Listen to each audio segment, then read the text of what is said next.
Welcome to Pleasurelit with Patricia. How about we start with our three conscious deep breath? So we're going to breathe in deeply through our nose, deep into our belly space and chest. We're going to expand fully, and then we're going to release with a sigh out. So deep breath in.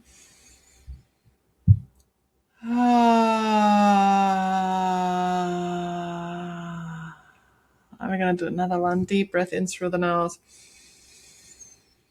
And sigh it out.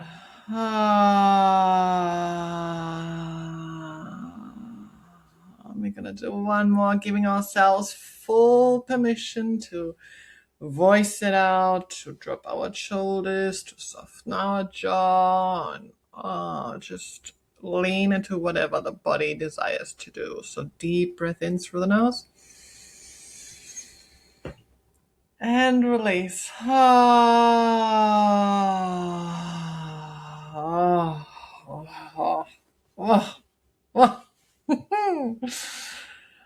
Seriously, the little like movements and that really, the just knowing to give yourself more permission, it just changes it on that third one. It's just like, it's like the little tingles everywhere.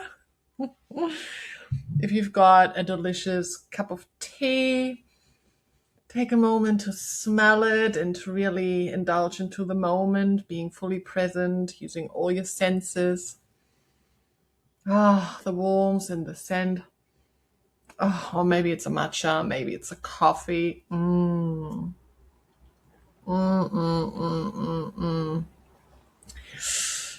This solo episode within my series of The Pleasurelit Woman, taking you along the journey of embodying the Pleasurelit Woman so you can embody her too, because this is what I inspire and empower you to do, so you can expand your capacity for pleasure. You can live lead from within your body without the costs of burnout, self-abandonment, disconnection. It just really helps to experience more. This episode is my intention for this episode. It will probably relate more to the women who are mothers. It will probably speak more to the moms out there, because I'm going to share a little bit more about mom life in this episode, because that was pretty much alive this week. And when I say pretty much alive, it was quite charged, intense, and full on. So just so you know, we'll speak more about that with the intention to taking you along. What does the Pleasurelit Woman do as a mom of two young children?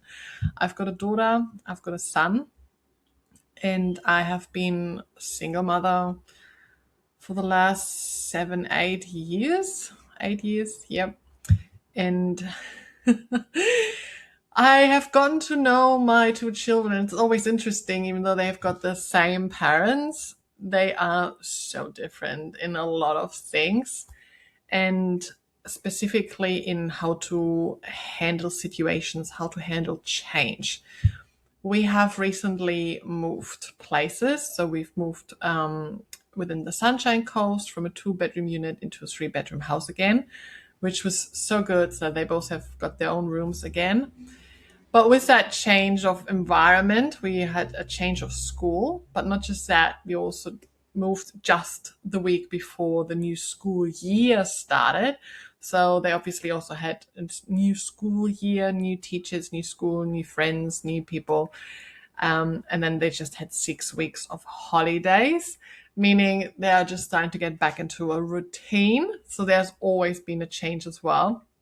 Whereas my children, when there's a big break of school, then going back into a routine, there's always a little bit of resistance in the first few weeks. And every time there's like a bigger change, such as new school year, but then also combined with a move, a new environment, new room, like all of it, there's obviously a lot more change happening. And when there is change, that can get quite unsettling for the nervous systems, as you might know. And as a single mom, I'm not just looking after my own nervous system with all the change, because obviously the move, and I need to organize the kids' new school, and I need to organize this and that. There's like a lot going on too, and a lot of change. But also holding space for their nervous systems, knowing this is a period of time where I know they will probably need a little bit more one-on-one. They will need different ways on regulating the nervous system. And because they're both different, I also have to provide a different kind of care and holding space for them. Where my daughter on one side can voice a lot easier when she's sad, she's missing her best friend. It's easier to go into that. Where with my son, he doesn't actually communicate it through voicing it out, saying I'm sad or I'm missing my friend, or it's what he does say is easily is I'm bored. That he can say. But the other ones, the emotions, he doesn't really come from his own way of saying, like, oh mom, I'm actually really sad, I'm missing my friend, can I have a hug? Where my daughter does. Mom, I'm sad, I'm missing my dog or my best friend, and then we can have a cuddle and I can attend to that. When my son, he voices that out in a different way, which is more of a, I wait till it's like coming out, and then it's coming out as in like in the explosion. So he kind of gets really angry. He's got this masculine in there. He just gets that energy where he's just really getting it boiling up, and then it comes this outburst, and he just gets really, really angry. And then usually what we have figured out is that that has an underlying reason, as if a lot of change has been happening. He's unsettled. He needs extra reassurance. There are a few other things as well. But this week, for example, because, and it usually doesn't happen while we are in the change. It happens like a couple weeks. It's usually the 2-3 weeks after a big change, when everything starts to settle, when he then comes out with a big burst. And we had this happening this week. And because we have now over time, I have been observing this and being coming around with different tools. What could we do to really help him? What can I do to support him, to, work through the motions with him? At the start, don't get me wrong, it was quite unsettling for me because it hit my nervous system, because I got yelled at. And when I left my DV, I made a promise to myself, I know I'm going to be treated that way. And then my own son was yelling at me and really, really angry, which was at first triggering from the background where I came from. So there was quite a lot of work that I also had to do to then be able to get to the point where I'm like, this is my son. He doesn't know how to manage it. He can't cope. I'm going to be the secured, safe space for him, helping him through. What can I do to support him, to guide him through it, to really hold space for him, but also to look after my own nervous system? And that is one of the points where I think it's just really, really important. You cannot hold space for someone and look after them and support them and guide them if you are not attending to your own nervous system, to your own self-love, to your own pleasure. And this is why I always keep saying to all moms out there, you need to make yourself a priority. You need to be able to look after yourself in the right way, so that you then have got such a regulated nervous system, such a deeply connected body, and feel fully alive, so that you can then hold space with all that love that you have for yourself, but then it pulls out of you and you can support everybody around you, such as your children. And the way you then look after yourself, children, they observe you. They don't just hear what you're saying, they watch what you're doing or don't do. And the way you treat yourself, speak to yourself and others, that all becomes their norm. So the more you look after yourself, the more you show them how they can look after themselves. And that is something that I'm going to get into. So this week it happened that it was like, rah! It came out this outburst.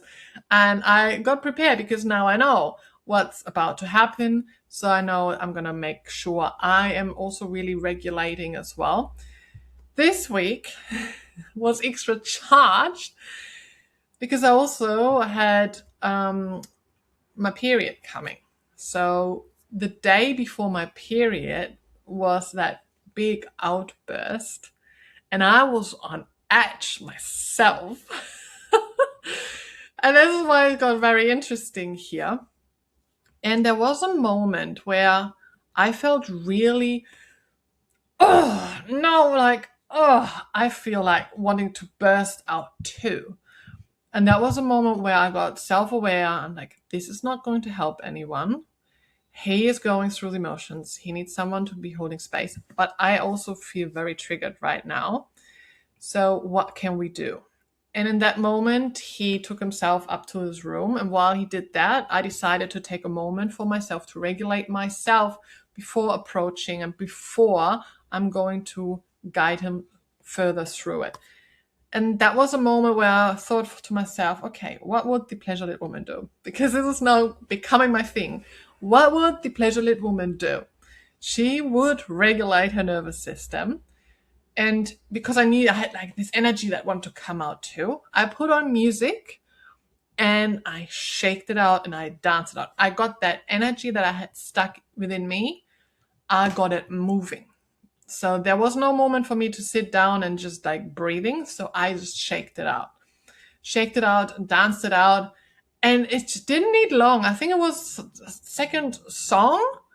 I was singing out loud. I was having fun. I was like getting into it, really deeply into it, enjoying myself. And I turned it from this rah into actually pleasure-lit energy.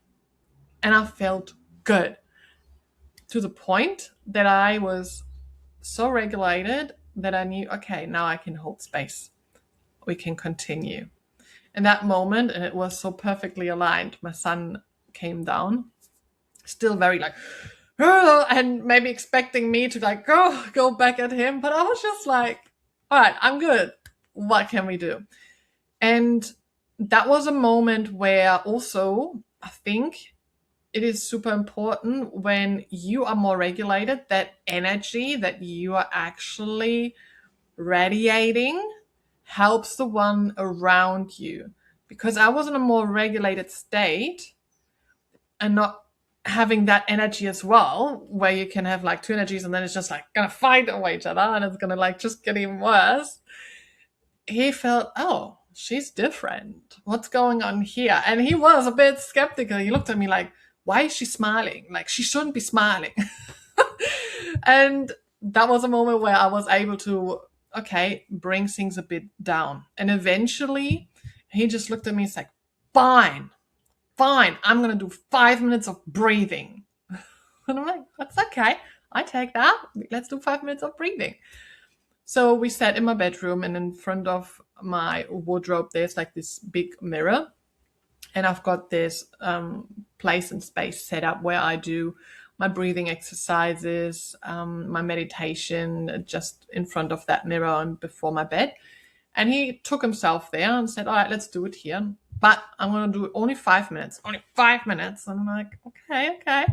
So I'm going to put the timer on. I'm like, yeah, put the timer on. That's fine. Put the timer on. And we started. And I said, okay, how about we are going to do a breath practice that you would like to do.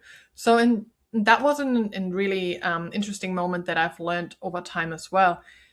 Not just saying, okay, you're so, let's calm you down. Let's do like a calming exercise. That's not going to work. We're going to have to meet the other person where they're at.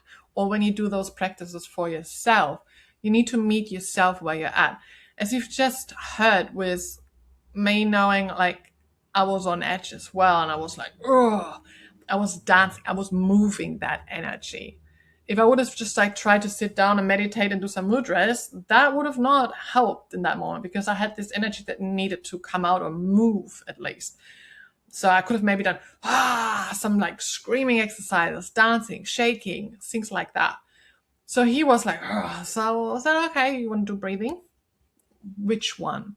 And because we have now tried and tested that over what, don't get me wrong, it's been a long journey of exploring and getting to the point that he becomes self-aware, knowing, fine, I'm gonna do 5 minutes of breathing. To the point that we are getting there. It's been a wild journey and messy journey.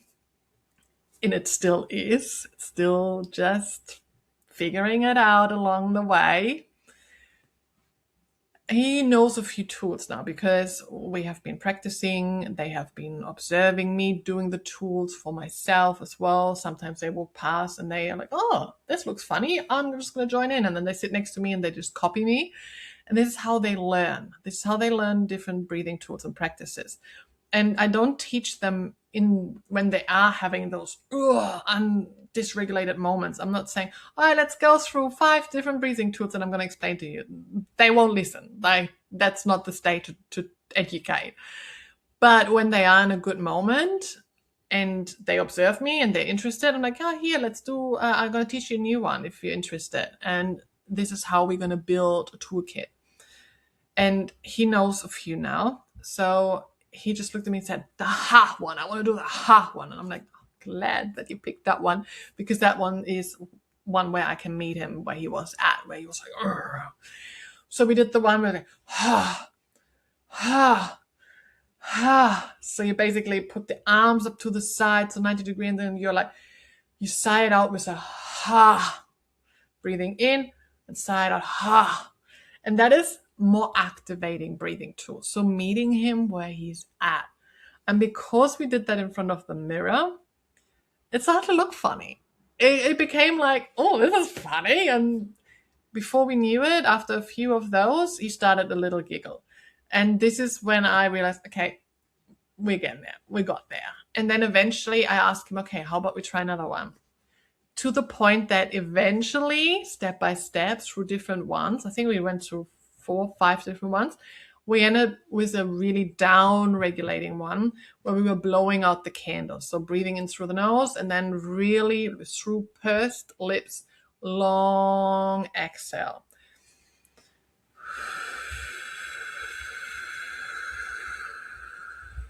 And that is a regulating, down regulating one. And you can't do that when, straight away, that wouldn't have worked. So we worked our way up.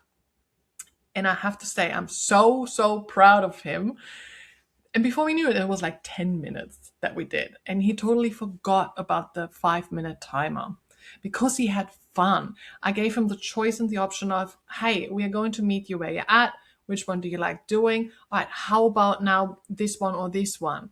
And I'm giving him an option so I could slowly guide him to the one that was like really down regulating. And then we ended up with a hug and we were both regulated because I also joined in. So we were actually also co-regulating, both regulating. And it was such a beautiful moment to experience, from both being so raw and charged in this moment to ending regulated with a hug and so much love.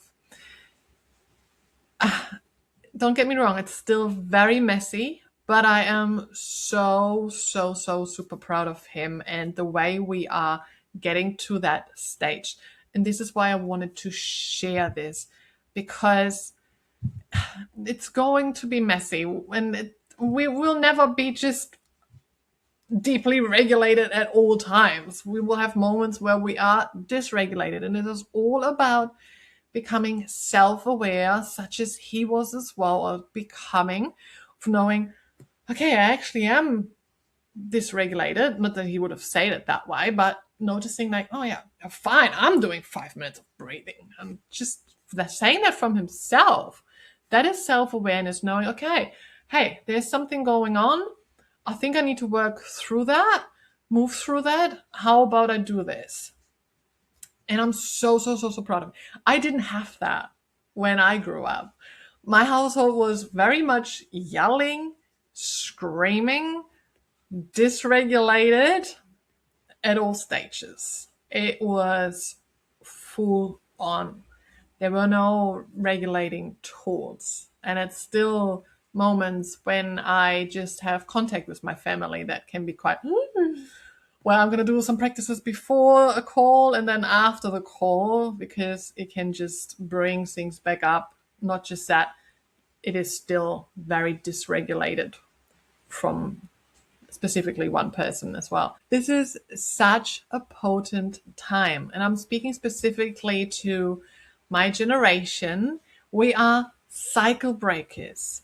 We are deeply healing ourselves, but also the generation after us by now showing them the tools that we implement for our own healing. And like I said, children are observing and they are really looking at what you're doing and don't do. So if you're implementing those nervous system regulation tools, if you are expanding your capacity for self-love and pleasure, you're teaching them how to do that for themselves as well. So that generation, oh, I'm getting goosebumps just talking about it, is already growing up in such a different way to the way we have been growing up.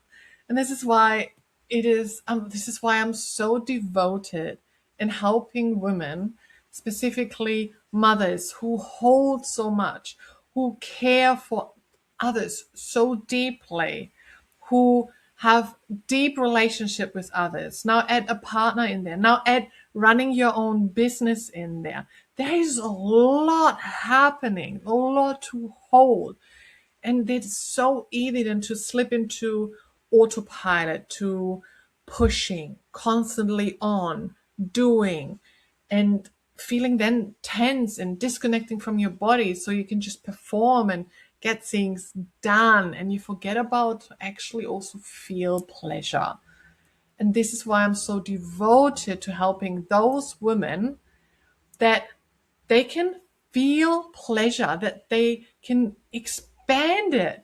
And you can still do all these things. You can still hold all these responsibilities, care and manage and lead, but from a pleasurable state, so that all you do is actually more pleasurable, more fun. You feel more alive, deeper connected, more regulated, and you feel deliciously turned on by yourself and life itself. And you can bring all of that into life, business, motherhood, relationships, because pleasure is an energy and it can become your nourishing energy, so that it really helps you to experience more, feel more while you live your life. Because all these things, yeah, they need to get done, but why not actually enjoy yourself while you get them done? And this is what I help women with, specifically with the Pleasurelit Way and the Pleasurelit Woman. The one that we actually allow to emerge, because she's already within us, but we're giving her permission to emerge through body safety and nervous system regulation, through somatic practices, through tantra, through pleasure, through embodied leadership, through all of those. We are going to let her emerge. And then what would the Pleasurelit Woman do? She would enjoy her life. And that is what you can do too. Oh, this just all gave me all the goosebumps and the tickles and tingles everywhere. Also, because I am going to open the doors to the Pleasurelit Woman program. I'm looking forward to witnessing so many women embodying the Pleasurelit Woman, to start feeling alive and deeply regulated, connected, embodied, deliciously turned on. Oh, this is going to be so good. Keep an eye out on my website, pleasurelit.com, because the doors to the Pleasurelit Woman will open very, very soon. If this conversation sparked something inside you, if you're curious to know what kind of tools I'm implementing into my life, business, motherhood, relationships, I invite you to join us within the Pleasurelit Circle, which is my community embodiment space where we come together as women and we are going to expand our capacity for pleasure together. I hope this conversation about how I have moved through this high charge motherhood moment has given you some inspiration and empowerment. And I would actually like to hear from you now. What has resonated the most with you from this conversation? Is there anything else that you feel called to share with us? So you can do that in the comments below. And if you would like access to my free workshop on Pleasurelit, you can access that at pleasurelit.com/links. If you've loved this episode, please follow and subscribe. Give the show a 5-star rating and share it along, share it with other mothers so we can spread more pleasure into this world. Sending you lots of love and pleasure. Mwah.